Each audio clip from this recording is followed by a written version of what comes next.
Hi, welcome to Forex in 4. I'm Mike Conlon for FXEDU, and in the next 4 minutes, I'm going to show you the highlights of where the action is in today's Forex market. So let's get started. Good morning. Today is Wednesday, June 8th, 2011. This morning I'm talking about Bubble Ben Bungles It. And, I don't know if anybody had a chance yesterday to watch Bernanke's speech. I mentioned it in yesterday's blog, and I was talking about, I don't think he's really going to say anything that's going to, spook the markets or be anything different than what we're expecting. And, man, was that a painful press conference to watch. I guess he's, more of an academic guy than a public figure. And it just seemed like he was like stumbling and bumbling and mumbling his way through this entire ordeal. Didn't really leave people with a lot of confidence. He was asked some questions, particularly one about, from Jamie Dimon of JP Morgan, talking about the regulation out there that's hampering economic growth. You've got Congress, slapping all these regulations on banks and all these different things going on, business, and all it does is serves to slow growth. Bernanke sort of alluded to the fact that monetary policy was right, that we still need to be accommodative because, the morons in Washington can't get their act together and get a control over fiscal policy. One of the problems that we have is there's this debate over raising the debt ceiling. Everybody wants to raise the debt limit, and, people may not be aware of this, but do you realize we don't have a budget yet for this year? Okay, well, we're operating without a fiscal budget, all right, and they're talking about raising the limit. Well, why do they want the limit raised? So now they can come out with a new budget. Well, why don't they just deal with the budget now based on the projections we have? And if we raise the limit, hey, that's great, all right? But, there's no leadership coming out of Washington, all right? We haven't seen a budget happen, and, the fiscal problems that we have, which, the long-term problems are a mess, but the short-term deal is just a microcosm for what's going on. So, obviously not a lot of confidence in what's going on in the U.S. economy. Today we're going to get a release of the U.S. Beige Book report, which is going to show some, economic data and how we think the economy's doing. And bottom line is, everybody knows U.S. economy is slowing. Not a lot of confidence. It's basically a one-sided game right now. They're trying to fix the U.S. economy with monetary policy because nothing is being done on fiscal policy. So after Bernanke's little spiel, you can see that the euro sold off, went into a little bit of risk aversion mode, and then it sort of bounced back until earlier this morning. All right, now we're getting some news out of the eurozone. You can see here the euro's pulled back to about 146.25. Just hit resistance up at 147. All right, now German industrial production figures came out this morning. Came in lower than expected. They're expecting a 10% growth year over year. Got 9.6%. The month of April, it shrank. It was a negative 0.6%. They were expecting a gain of 0.2%. So that tells you what's going on in the eurozone. All right, household consumption figures were as expected, gain of 0.3%. And actually, the eurozone GDP came in as expected, 0.8% for the quarter, 2.5% for the year. So that doesn't look too bad, but we also have to deal with this debt crisis. Now, we've got another ratings agency jumped on board and said, hey, if you try and extend these Greek bonds and you try and get bondholders to roll them over, technically that's going to be a default, which again is going to trigger massive movements in these credit default swaps, which everybody knows still aren't regulated. These were actually the financial weapons of destruction that caused a lot of the problems that we saw back in 2008. Okay, and if this is the solution that they come up with, it's going to be a problem in the eurozone. So Greek debt worries are still fully on the table. I just want to take a look at the pound dollar here real quick. Here you can see the pound sold off as the UK session opened. All right, got up to right up there. We're flirting with triple tops here on the 30-minute chart at about 164.60. All right, I think it was Moody's who said that, or maybe it was Fitch, one of these credit rating agencies. I mean, at the end of the day, they're all the same. But somebody came out and said that the UK credit rating may be in jeopardy. If I guess it was Moody's that said it, so their A, AA credit rating might be at risk. Okay, so there's still a lot of problems going on with the UK economy. We've got the interest rate decision tomorrow, and nobody expects anything to change there. So we've got risk aversion going on in the markets. We've got oil prices down, equity futures are down, stocks are lower. All right, just want to show you dollar yen here.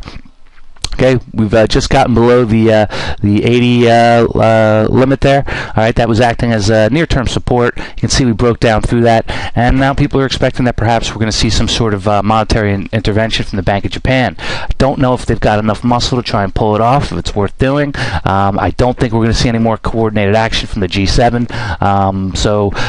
People hoping for that may be disappointed, but Japan is going to come out with their GDP figures, which we know that they're expected to be lower. We know what happened with the tsunami, but that's going to come out later tonight.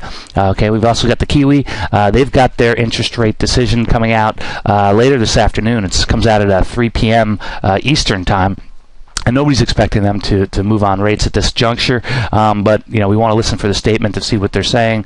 They did have to lower rates because of the earthquakes that they had to help try and start the recovery, so they may feel that they're in a little bit of an artificially low interest rate environment, and that recent economic data has been pretty good, so they may be willing to speak a little bit hawkishly, although higher Kiwi at these levels isn't really that great. We'll just look here, dollar Swissy. You can see dollar Swissy's been putting in a little bit of a short-term bottom here above 83.25. Now Switzerland just came in with their unemployment figures, which again, are the envy of the world. They came in better than expected for the month of May. They've got unemployment rate of 2.9%. Now, if you invert that number, you basically have what we have in the U.S. That's 9.2%, or actually 9.1%. But you get the idea. So Switzerland, the economy looks very strong there. Swiss has been pretty much a good safe haven. So you can see here along the board, okay, we've got yen strength thing the most on the safe haven play, followed by the Swissy, okay, followed by the dollar, and it just goes right up the risk ladder, so to speak. So we've got Aussie pulling back as well. You can see here just coming back to this a little bit of support here at 106. We'll see if that holds today and what goes on with the U.S. markets. But at the end of the day, Bernanke gets up as the head of the Fed, telling people what's going on, and he's just not portraying confidence at all. And at the end of the day, it's the kind of thing where, okay, we get it, things look bad, but you have to come in and you have to assure people that the policies that we're undertaking are going to be helpful to the economy, and that people should start to feel confident because things are improving, and that as soon as Washington gets its act in order and we get a little bit of help on fiscal policy, things are going to be all right. And I got to tell you, as he sat there and he stuttered and he mumbled and he bumbled, all right, and he claimed, the guy was asking him about whether anybody studied the impact of all these regulations, and his answer was no. I mean, it just did not inspire a lot of confidence at all. So, to be honest with you, I kind of feel bad for the guy because he's not a public figure. He's what we would consider an academic.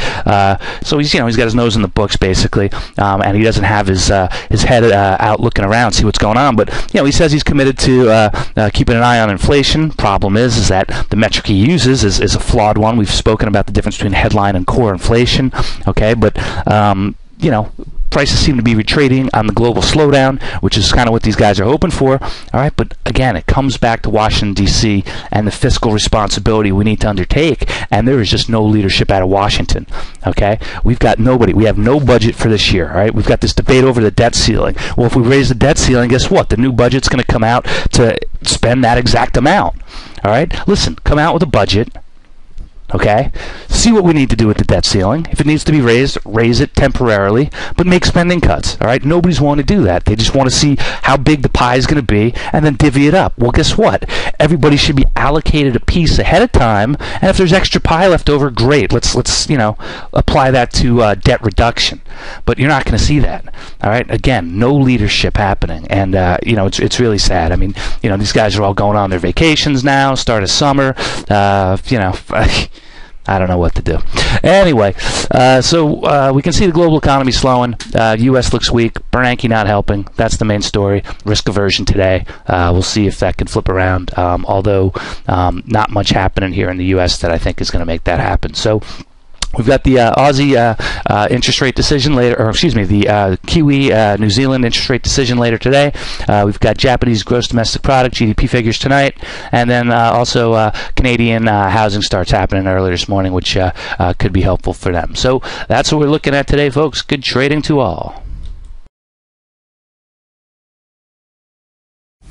As always, be sure to check out the written blog at www.fxedu.com to get complete coverage of today's Forex market. If you would like to learn more about how to trade the Forex market from professionals like myself, be sure to check out our affordable Forex trading courses.